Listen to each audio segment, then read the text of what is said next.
Permasalahan pendidikan di Indonesia tampaknya perlu mendapatkan perhatian yang sangat serius. Masalah-masalah di lapangan terkait hal ini masih sering kita jumpai ibarat jamur di musim hujan. Tumbuh, berkembang silih berganti secara simultan.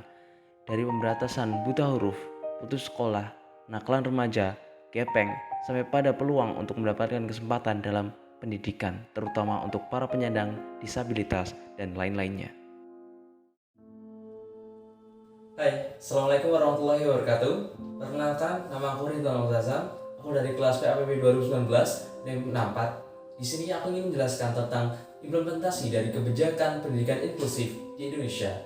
Tapi sebelumnya, perlu kita ketahui bahwa pendidikan inklusif sudah banyak dibuka oleh berbagai lembaga pendidikan di Indonesia. Namun sekarang ini, lembaga pemerintah yang resmi atau negeri di Indonesia juga sudah menyediakan ruang bagi anak berkebutuhan khusus untuk memperoleh pendidikan. Dan juga lembaga swasta di bidang pendidikan di Indonesia juga berlomba-lomba untuk menyediakan ruang bagi anak berkebutuhan khusus untuk memperoleh pendidikan yang semestinya.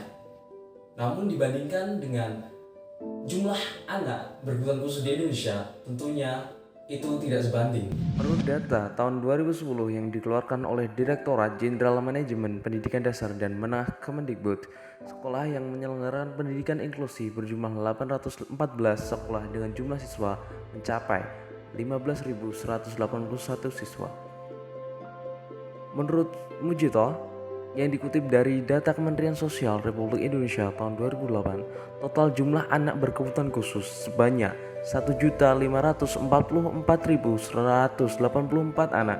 Kemudian diprediksi pada tahun 2010 angka anak berkebutuhan khusus dari umur 5 sampai 18 tahun adalah 21,42% dari jumlah ABK dengan berbagai kekurangan atau kecacatan, yakni 300.034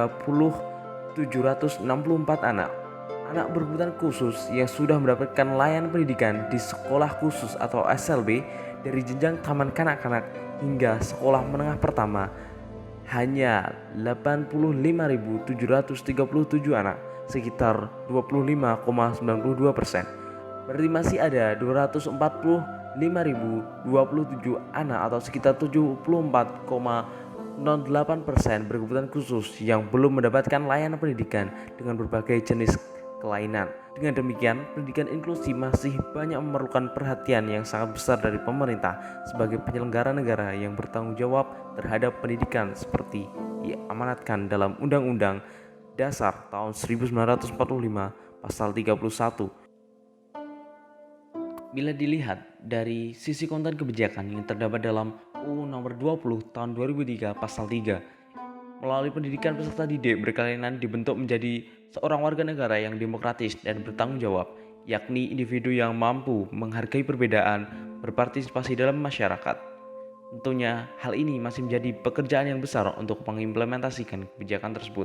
Dalam implementasinya masih banyak persoalan-persoalan yang terjadi, misal seperti isu pemahaman pendidikan inklusi yang masih disamakan dengan integrase, sehingga siswa harus menyesuaikan dengan sistem di sekolah. Yang kedua, isu kebijakan sekolah yang tidak mau menerima siswa berkebutuhan khusus dengan dalih tidak memiliki tenaga pendidik harus segera diantisipasi dengan kebijakan-kebijakan khusus agar tidak menghalangi pelaksanaan implementasi kebijakan tersebut.